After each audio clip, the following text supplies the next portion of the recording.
Friends, welcome back to Kalavathi Kumar's kitchen. ಈಗ summer ಆಗಿರೋದ್ರಿಂದ ಆದಷ್ಟು ನಾವು ಕೂಲಾಗಿರೋ ಫುಡ್ ತಿನ್ನೋಕ್ಕೆ ಇಷ್ಟಪಡ್ತೀರಿ. ಅದರಲ್ಲಿ ನಾನು ಸೌತೆಕಾಯಿ ಮತ್ತು ಅವಲಕ್ಕಿ ಸೇರಿಸ್ಕೊಂಡು ಒಂದು ಹೆಲ್ತಿ ರೆಸಿಪಿ ನೀವು ಯಾವ ಟೈಮಲ್ಲಾದರೂ ನೀವು ಮಾಡ್ಕೊಂಡು ತಿನ್ಬೋದು. ನೀವು ವೆಯ್ಟ್ ತುಂಬ ಹೆವಿ ಅನಿಸಲ್ಲ, ನಿಮ್ಗೆ ಲೈಟ್ ವೆಯ್ಟ್ ಅನಿಸುತ್ತೆ. ಇದು ಸಮ್ಮರ್ಗೆ ಅಥವಾ ಉಪವಾಸ ಇದ್ದಾಗೆ ಹೇಳಿ ಮಾಡಿಸಿದ ರೆಸಿಪಿ. ಇದಕ್ಕೆ ಬೇಕಾಗಿರೋ ಸಾಮಗ್ರಿಗಳು ಬಂದು ನಾನು 1 ಕಪ್ ಆಗೋಷ್ಟು ಗಟ್ಟಿ ಅವಲಕ್ಕಿ ತೊಗೊಂಡಿದ್ದೀನಿ.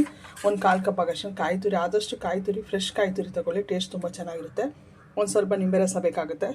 ಸ್ವಲ್ಪ ಶುಂಠಿ ತುರಿದು ಇಟ್ಕೊಂಡಿದ್ದೀನಿ, 2 ಹಸಿಮೆಣಸಿನ್ಕಾಯಿ ಮತ್ತು ಕರಿಬೇವಿನ ಸೊಪ್ಪು, ಸ್ವಲ್ಪ ಕೊತ್ತಂಬರಿ ಮತ್ತು ಸೌತೆಕಾಯಿ ಬಂದು ನಾನು ಮೀಡಿಯಮ್ ಸೈಜ್ ಸೌತೆಕಾಯಿ ಹಿಂದೆ ಮುಂದೆ ಕಸರೆ ತೆಗೆದು ನಾನು ಸಿಪ್ಪೆ ಸಮೇತ ತುರಿದಿಟ್ಕೊಂಡಿದ್ದೀನಿ. ಒಗ್ಗರಣೆಗೆ 1 ಸ್ಪೂನ್ ಆಗೋಷ್ಟು ನಾನು ಕಡಲೆಕಾಯಿ ಬೀಜ ಮತ್ತು ಒಂದು ಅರ್ಧ ಸ್ಪೂನ್ ಆಗೋಷ್ಟು ನಾನು ಸಕ್ಕರೆ ಯೂಸ್ ಮಾಡ್ತಾಯಿದ್ದೀನಿ.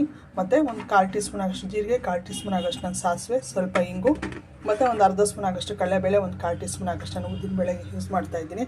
ಇದೆಲ್ಲ ಮಿಕ್ಸ್ ಇದೆ, ಹೆವಿ ಅನಿಸಲ್ಲ. ಉಪ್ಪು, ಖಾರ, ಹುಳಿ ಎಲ್ಲ ಸೇರ್ಕೊಳುತ್ತೆ. ಒಂದು ಹೆಲ್ತಿ ರೆಸಿಪಿ. ಹೇಗೆ ಮಾಡೋಂತ ನೋಡೋಣ ಬನ್ನಿ. ಇದಕ್ಕೆ ನಾವು ಅವಲಕ್ಕಿನ ಜರಡಿ ಇಟ್ಕೊಂಡಿದ್ರೆ ಆದಷ್ಟು 1-2 ಸತಿ ವಾಶ್ ಮಾಡ್ಕೊಬೇಕಾಗುತ್ತೆ. ಯಾಕಂದರೆ ನಾವು ಇದರಲ್ಲಿ ಡಸ್ಟ್ ಇದ್ದರೆ ನೀಟಾಗಿ ಬಟ್ಟಲಲ್ಲಿ ಇದಾಗುತ್ತೆ. ನಾವು ನೆನೆಸಬಾರ್ದು, 1-2 ಸತಿ ವಾಶ್ ಮಾಡ್ಕೊಬೇಕಷ್ಟೇ ಅವಲಕ್ಕಿನ. ನಾನು ಸ್ವಲ್ಪ ವಾಶ್ ಮಾಡ್ಕೊತಾ ಇದ್ದೀನಿ.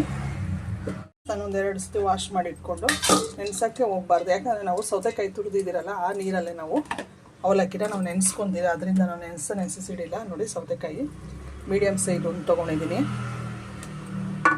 ಮತ್ತು ಇದಕ್ಕೆ ನಾನು ಈಗ ಸ್ವಲ್ಪ ಸಕ್ಕರೆ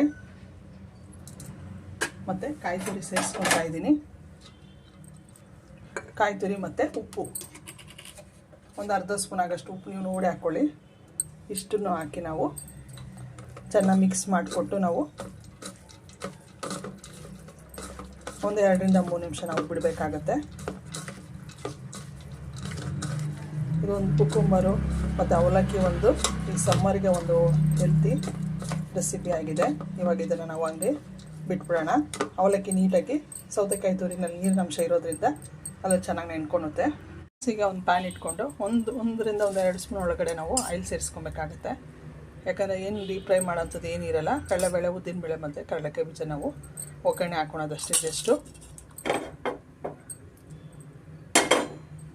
ಇವಾಗ ಇದಕ್ಕೆ ನಾನು ಕಡಲೆಕಾಯಿ ಬೀಜ ಸೇರಿಸ್ಕೊತಾ ಇದ್ದೀನಿ. ಸ್ವಲ್ಪ ಅದು ಒಂದು ಅರ್ಧ ಫ್ರೈ ಆಗಬೇಕಾಗುತ್ತೆ, ಅಲ್ಲಿವರೆಗೂ ನಾವು ಫ್ರೈ ಮಾಡ್ಕೊಳ್ಳೋಣ. ನೀವು ಇನ್ನೂ ನಿಮ್ಗೆ ಇಷ್ಟ ಕಡಲೆಕಾಯಿ ಬೀಜ ಅಂದರೆ ಇನ್ನೂ ಸ್ವಲ್ಪ ಸೇರಿಸಿ. ಕಡಲೆಕಾಯಿ ಬೀಜ ಆಗಿದೆ. ಇವಾಗ ಸಾಸಿವೆ ಮತ್ತು ಜೀರಿಗೆ ಸೇರಿಸ್ಕೊತಾ ಇದ್ದೀನಿ. ಮತ್ತು ಕರಿಬೇವು ಮತ್ತು ಕಡಲೆಬೇಳೆ, ಉದ್ದಿನಬೇಳೆ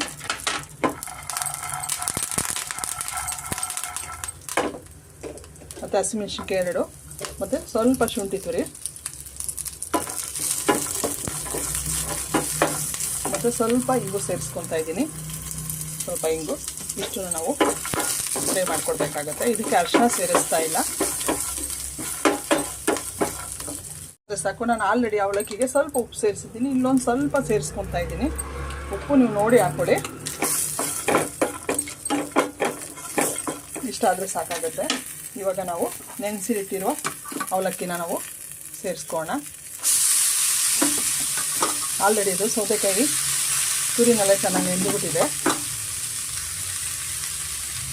ಚೆನ್ನಾಗಿ ನಾವು ಮಿಕ್ಸ್ ಮಾಡ್ಕೊಳ್ಳೋಣ.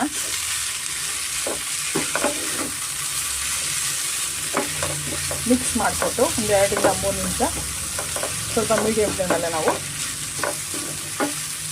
ಬಿಸಿ ಮಾಡ್ಕೊಬೇಕಾಗುತ್ತೆ ಅವಲಕ್ಕಿನ.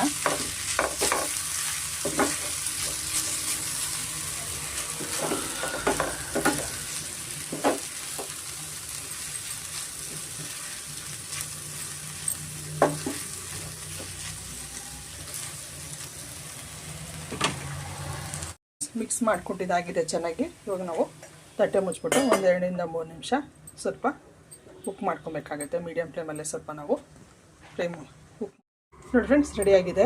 ಸ್ಟವ್ ಆಫ್ ಮಾಡಿಬಿಡೋಣ. ಈಗ ನಾವು ಉಪ್ಪು, ಖಾರ, ಹುಳಿ ಎಲ್ಲ ಸೂಪರಾಗಿರುತ್ತೆ. ನೀವು ಒಂದ್ಸತಿ ಟ್ರೈ ಮಾಡಿ. ಈ ಸಮ್ಮರಿಗಂತೂ ಹೇಳಿ ಮಾಡಿಸಿದ್ದು. ನಾರ್ಮಲಾಗಿ ಮನೇಲಿ ಎಲ್ಲ ಇರುತ್ತೆ, ಸೌತೆಕಾಯಿ ಮತ್ತು ಅವಲಕ್ಕಿ ಕಂಪಲ್ಸರಿ ಇದ್ದೇ ಇರುತ್ತೆ. ಇವಾಗ ನಾನು ಸ್ಟವ್ ಆಫ್ ಮಾಡಿಬಿಟ್ಟು ನಿಂಬೆ ರಸ ಒಂದು ಅರ್ಧ ಟೀ ಸ್ಪೂನ್ ಆಗೋಷ್ಟು ಸೇರಿಸ್ಕೊತಾ ಇದ್ದೀನಿ. ಮತ್ತು ಸ್ವಲ್ಪ ಕೊತ್ತಂಬರಿ ಸೊಪ್ಪು ಸೇರಿಸಿದ್ರೆ ಒಂದು ಕುಕುಂಬರ್ ಅವಲಕ್ಕಿ ರೆಡಿಯಾಗಿದೆ. ಮಿಕ್ಸ್ ಮಾಡಿಕೊಟ್ಬಿಡೋಣ ನೀಟಾಗಿ. ನೀವು ಆರಾಮಾಗಿ ವಯಸ್ಸಾದವ್ರಿಗೂ ಕೊಡ್ಬೋದು, ಮತ್ತು ಉಪವಾಸ ಇರೋ ದಿವಸ ಆರಾಮಾಗಿ ಒಂದು ಫಲಹಾರ ಆಗಿ ನೀವು ಇದನ್ನು ಸೇವನೆ ಮಾಡ್ಬೋದು. ನೀವು ತುಂಬ ಮಸಾಲೆ ಅಂಥದ್ದು ಏನೂ ಇರಲ್ಲ. ಒಂದು ಹೆಲ್ತಿ ರೆಸಿಪಿ ರೆಡಿಯಾಗಿದೆ. ನೀವು ಒಂದ್ಸತಿ ಟ್ರೈ ಮಾಡಿ ಹೇಗಿತ್ತು ಅಂತ ಕಮೆಂಟ್ ಮಾಡಿ ತಿಳಿಸಿ. ನಿಮ್ಗೆ ಇಷ್ಟ ಆದರೆ ಲೈಕ್ ಮಾಡಿ, ಶೇರ್ ಮಾಡಿ, ಸಬ್ಸ್ಕ್ರೈಬ್ ಮಾಡಿ ಫ್ರೆಂಡ್ಸ್. ಆ ಕಾಯಿ ಮತ್ತು ಸಕ್ಕರೆ, ನಿಂಬೆ ಎಲ್ಲನೂ ಮಿಕ್ಸ್ ಆಗಿದೆ. ಉಪ್ಪು, ಖಾರ, ಹುಳಿ ಎಲ್ಲ ಮಿಕ್ಸ್ ಆಗಿರೋದ್ರಿಂದ ತಿನ್ನೋದಕ್ಕೂ ತುಂಬ ಚೆನ್ನಾಗಿರುತ್ತೆ. Thank you.